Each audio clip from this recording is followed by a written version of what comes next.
ஈமான் உனக்கு இருக்க வேண்டும். எனவே நீங்கள் வெற்றி அடைவதற்காக அல்லாஹ்வை நினையுங்கள். பொருளாதார வெற்றி திக்ரிலே இருக்கிறது. மன நிம்மதி என்கிற வெற்றி திக்ரிலே அல்லாஹ்வின் நினைவிலே இருக்கிறது. எதிரிகளை வீழ்த்துகிற வெற்றி அல்லாஹ்வின் நினைப்பிலே இருக்கிறது. எல்லா வெற்றியும் அல்லாஹ்வின் எண்ணத்திலே இருக்கிறது. அப்படி அல்லாஹ்வின் எண்ணம் குறித்து நபிகளார் நிறைய செய்திகள் நமக்கு சொல்றாங்க. அதுல ஒரு செய்தி தான், ஒரு வாசகம் தான், லா ஹவுல வலா குவத இல்லா பில்லா.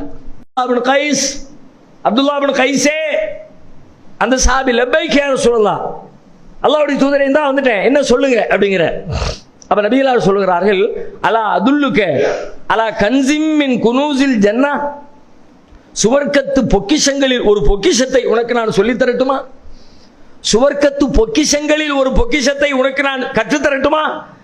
சொல்லித்தாருங்கள் யார சொல்லலாம். நபிகளார் சொல்லுகிறார்கள், லா ஹவுல வலா குவத இல்லா